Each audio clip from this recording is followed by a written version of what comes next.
If you are anything like me, you like to drown out all your mind's static with some background noise. Join me on this epic journey of numbing the mind. Alright, now let's get into the stories, shall we? I accidentally cheat on my mother-in-law's sofa. My husband and I have been married for 7 years now and have a daughter. The first time I was invited to dinner at his parents' house, we were fresh together. I will never forget that day in my life, and I am still ashamed of it to this day. Even before we got there I had a stomachache. His mother made his favorite cocoa for us with extra cream. Even back then, my stomach couldn't tolerate dairy products, especially with so much fat. I drank the cocoa anyway because I didn't want to be rude. It started shortly after. I had extreme stomach cramps, and before I could even stand up, my underwear was completely covered in my liquid sheet. I stayed put because I was afraid that more would come out. My mother-in-law suddenly started yelling at my husband, and asked him if he wasn't ashamed in front of women so disgusting to fart. He said it wasn't him, but that he smelled it too. At that exact moment I couldn't take it anymore, and shitted everything that was left in me, in my pants. I ran straight into the bathroom and I felt the sheet dripping down the floor. When I came back after 40 minutes, all I saw was a huge brown stain on the sofa, and my mother-in-law's face. She asked me if I wanted another cocoa. Very lol. Next story.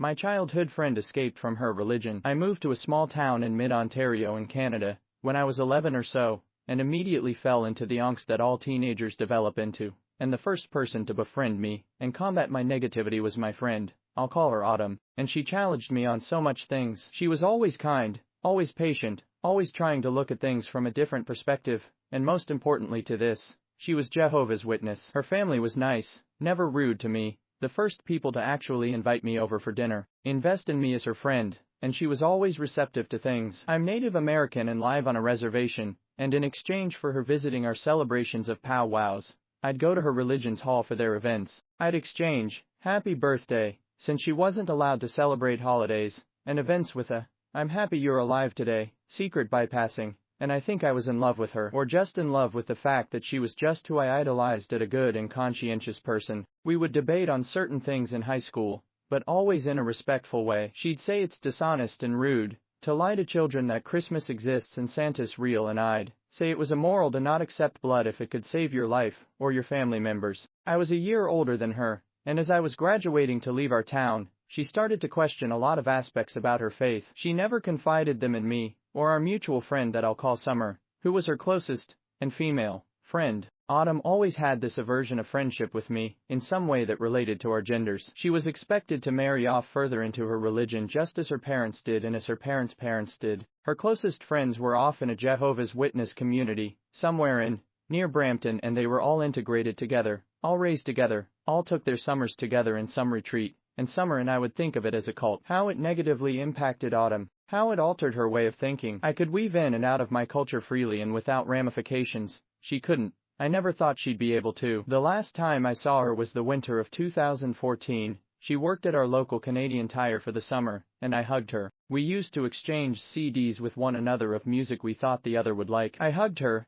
and actually hugged her. She'd always resort us to friend hugs, because I was her only friend, who was a boy, but this time, we actually hugged. We talked for a few years sporadically on Snapchat, Facebook, and then she got married, deleted Facebook, and no one heard from her ever again. It messed with me for a long time. It messed with Summer, too, as they were the same kind of closeness that I shared myself with Autumn. I used to have dreams about her, and they were never romantic but always painful, always unfair, always trapped behind some glass where I couldn't reach her, and she was suffering. It's almost been 10 years since I've seen her, and I still have the occasional dream, like some unsolved mystery. Summer and I used to talk about her, like she was a cold case, and there was no more evidence. They won. They did it. They married her off into their religion, and the process starts again for her generation. I moved back here last year to help my extended family with troubles, and I've run into a few high school friends I graduated with who never left, or have come back, and it's the same story. I never saw her after she graduated. Summer confided in me that she went to Autumn's not long after they graduated and the house was empty. They didn't tell anyone they were leaving.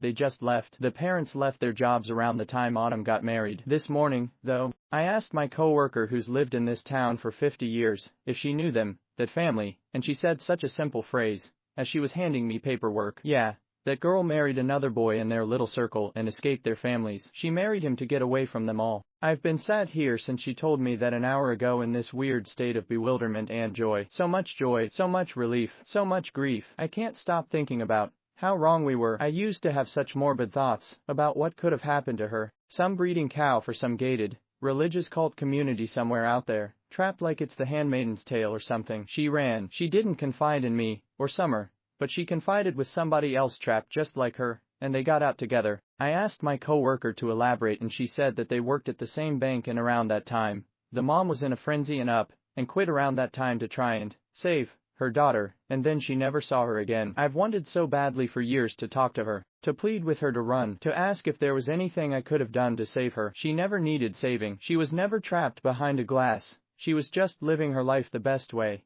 she could after leaving her bad situation. I just hope she's happy. I hope her parents never found her. I'm not going to try to get in contact with her. Maybe I'm a shade of a past she'd rather forget, linked to awful memories in a childhood no one deserves. She deserves that, at the very least. I hope she has it. I'm going for lunch in 10 minutes and I'm going to the old deli still open on Main Street to get what we'd always get when we had lunch together, 10 years ago, when we were 16, in her honor. Somebody I always thought the victim was actually the warrior. I hope you don't have to fight anymore, wherever you are. Autumn. Another good one. Next story, y'all. My grandma almost burned down because of me. This story sounds too crazy to be true, but unfortunately that's exactly what happened. Because of this, I received threatening messages for a long time, was in the newspaper and was also arrested for a short time. I went for a walk with my grandma like I did every day. She is in a wheelchair so I always push her. To this day I love spending time with my grandma. She is my best friend. That day we went for a walk the same way we always did. We lit a cigarette and talked. On our way there is a street intersection that we have to cross, where it goes steeply down to the right. My cell phone kept ringing so I eventually answered it. It was a good friend of mine. She said she saw my boyfriend at the time walking in the park with another woman. I freaked out and moved about 10 meters away from my grandma. To this day I can confidently say that I left her in a safe position. I was turned away from her, and was only focused on my friend's voice. I heard my grandma saying in the background, "Honey, I think you have to help me." I didn't respond to it. Suddenly I heard her scream, "Darling, I'm rolling down." I turned around in a panic and saw her rolling down the street with the cigarette in her mouth. The wheels were too fast to stop. I had to watch her drive into a gas station pump at about 50 miles. There was a loud bang and her wheelchair flew around 3 meters into the air. Her cigarette started a fire and I saw my grandmother start to burn. Unconscious, I ran as fast as I could, but before I even got there, a gas station employee put out the fire with a fire extinguisher. She was in the hospital for many weeks, and I fell into depression. Today she's fine again, but I still feel very guilty. She had a guardian angel. Just the impact was deadly and inexplicable. Today I also go for a walk with her, but avoid the intersection. How about some Ask Reddit now? Alright, first question. What is something that happened in your life that was so scary it sounds straight out of a horror movie? A few nights ago at 3:20 a.m. the disembodied voice of Alexa boomed, "There is a person at your front door," into the silence of the night. I had wondered since getting a Ring camera a year ago how I would react to this if it ever happened. I grabbed my phone and opened the camera, and there was indeed a man standing at front porch knocking on the door. I just laid there, staring, trying to work out if it was someone I knew, unlikely, and what possibly reason they could have for doing this. I thought about using the mic to ask who the fuck they are and say I'm not home, etc., but decided that might make them decide to try and break in, so I just watched. And he knocked a few more times, and mumbled some words but I can't figure out what he's saying. He also stared down the camera and made a weird kind of praying gesture. Eventually he walked back off down the path, and that was the end of it, but that was also the end of my sleep for the night. How do you not hate going to work every day? I'm 73, so my perspective on things may, in some cases, be different from your own. I was born and raised the first years of my life in a house that was essentially one room, with no electricity, no running water, and wood for heat and cooking. We had no money for doctors or medicines, so you didn't go to a doctor unless it was pretty darn serious, such as you had a leg or arm falling off or something. We were poor farmers on even poorer farmland. We grew most of our own food, and half our table meat came from something you shot or caught. There was pretty much always something needing done. Besides growing crops, we canned and dried masses of food, because we did not have refrigeration. Cut up tree into stove or fireplace sizes. Laundry done by hand. Clothing mended instead of thrown away. Make clothing. Food made from scratch takes longer than you might think, and no kitchen power tools, everything manually, etc. And that's not even talking about regular farm work to be done. Ever made your own tallow for candles or butter? I have. A regular 8-hour a day, 5-day-a-week job pays a whole lot better than what we were making and is easier work. And I studied long hours, put in the work and time to get into a profession I had an interest in and enjoyed. Couldn't afford college, worked and did night and correspondence courses, and took course challenge exams to put together a degree. Finished when I was in my later 30s. End result, I was doing work I enjoyed, work that paid well enough. My children did not have the struggles I did. My wife did not have to spend our after hour doing laundry in a wash tub with a scrub board by hand. We could take family vacations, usually fishing or camping. In my youth, my clothing consisted of homemade, hand-me-downs, and a very few store-bought things. My family didn't have designer clothes, but they had nice clothes of their own. In my world there are the dreamers, the speculators, the talkers, the armchair experts on how things should be, etc. And then there are those who simply do, even if it is hard work. They do and make things happen instead of talking about it.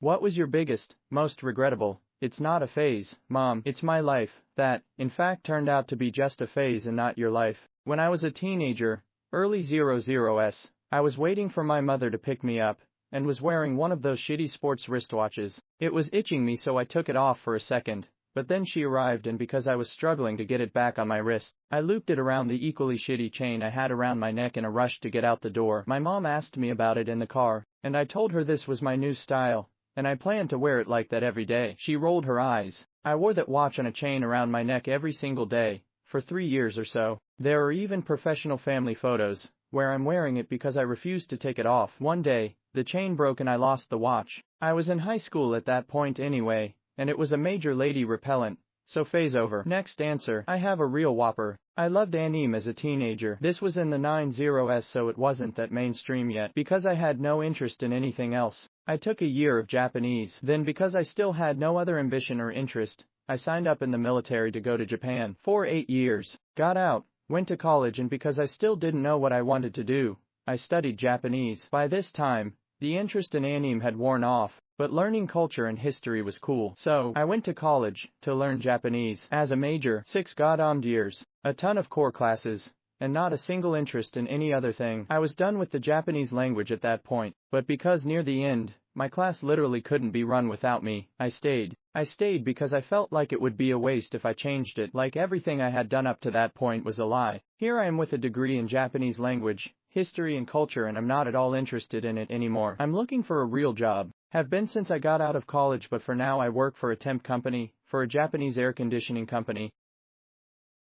Alright y'all, as the kids say these days, this sheet was bussin'. I will see you all in a later video. Pog.